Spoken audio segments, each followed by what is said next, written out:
یہ 20ویں صدی کا ایک شہر ہے جو 21ویں صدی میں داخل ہو رہا ہے۔ یہاں لوگ اپنے گھروں میں بجلی نہیں لگواتے کہ کہیں مر نہ جائیں۔ ٹیلی ویژن کی اسکرین پر کوئی مرد آ جائے تو یہاں کی عورتیں پردہ کرتی ہیں۔ یہاں ٹیلی فون لگے ہیں مگر 10 سال سے لاہور کی لائن نہیں مل رہی ہے۔ یہاں چھوٹے موٹے جرم بند ہو گئے ہیں کیونکہ جرائم پیشہ لوگوں نے ہیروئن، چرس اور افیون کا کاروبار شروع کر دیا ہے۔ صوبہ سرحد والے اسے سرحد میں نہیں مانتے، پنجاب والے اسے پنجاب میں نہیں مانتے۔ دنیا کی نگاہوں سے گرا ہوا یہ ہے تحصیل عیسیٰ خیل کا شہر قمر مشانی۔ میں پہنچا تو سادات کے گھرانے میں رہنے کا شرف ملا۔ ان کا نام گلزار علی شاہ ہے۔ شہر میں ان کا پرانا گھرانہ ہے، خود گرداور تھے، اب ریٹائر ہو گئے ہیں۔ میں ان کے ہاں پہنچا تو رات ہو چکی تھی اور ان لوگوں کو میرے آنے کی پہلے سے خبر نہیں تھی۔ میں پہنچا، تعارف ہوا اور گھر کے دروازے میرے لیے کھول دیے گئے۔ نومبر کا مہینہ تھا، سخت سردی تھی۔ جلدی جلدی جھاڑیوں کی ٹہنیاں جلا کر میرے لیے پانی گرم کیا گیا اور جب تک میں منہ ہاتھ دھو کر فارغ ہوا روٹیاں ڈال دی گئیں اور کھانا پکا دیا گیا۔ دیر تک باتیں ہوتی رہیں۔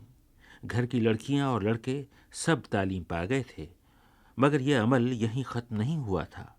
اس گھرانے میں آنے والا علم اور ہنر اب روشنی بن کر باہر کے اندھیروں میں پھیل رہے تھے۔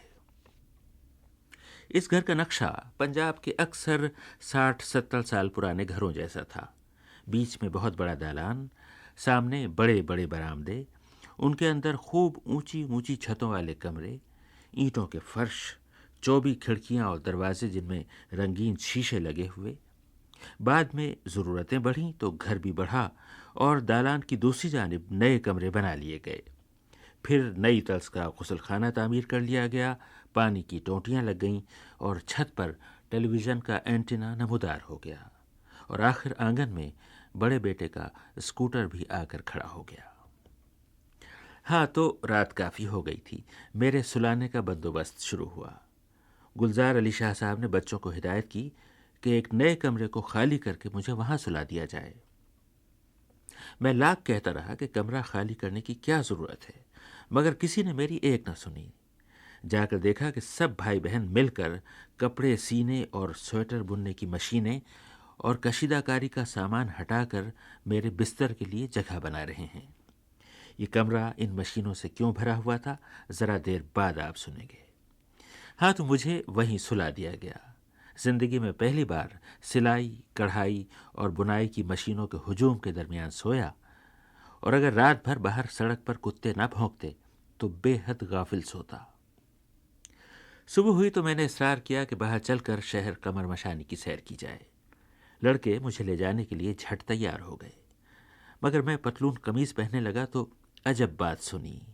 کسی نے کہا، سر باہر نکلنے کے لیے یہ لباس مناسب نہیں رہے گا، لوگ انگریزی لباس پر اعتراض کریں گے۔ تو اب سوال یہ تھا کہ پھر کیا پہنوں؟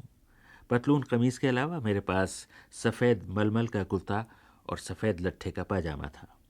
یہ پہن لوں؟ میں نے پوچھا۔ یہ تو اور مشکل میں ڈال دے گا سر، جواب ملا۔ مسئلہ شاید یہ تھا کہ جیسا سب کا لباس ہے ویسا ہی میرا لباس بھی ہونا چاہیے۔ میں اگر اجنبی نظر آیا تو کہیں لوگ انگلیاں نہ اٹھائیں، سوال نہ پوچھیں، پریشان نہ کریں۔ مجھے بتایا گیا کہ ابھی تک یہ لوگ اجنبیوں کو ستاتے ہیں۔ اس کے بعد یہ ہوا کہ بہت سے لوگ مجھ سے ملنے آ گئے۔ میں اپنی لندن کی قمیض اور ڈھیلا ڈھالا خاکی پتلون پہنے ہوئے تھا۔ باتیں کرتے کرتے ہم سب باہر نکل گئے اور شہر کی سڑکوں پر گھومنے لگے۔ کسی نے میری طرف انگلی تو کیا، آنکھ بھی نہیں اٹھائی، نہ کسی نے اعتراض کیا نہ شکایت۔ البتہ میں نے ایک فرمائش کی جسے سن کر سب کے سب ٹھٹک کر رہ گئے۔ میں نے کہا، قمر مشانی کی بہت سی طالبات BBC کو خط لکھتی رہتی ہیں۔ میں لڑکیوں کے اسکول جانا چاہتا ہوں ورنہ وہ شکایت کریں گی کہ میں آیا اور مل کے بھی نہیں گیا۔ سارے مجمع نے نفی میں گردنیں ہلا دیں۔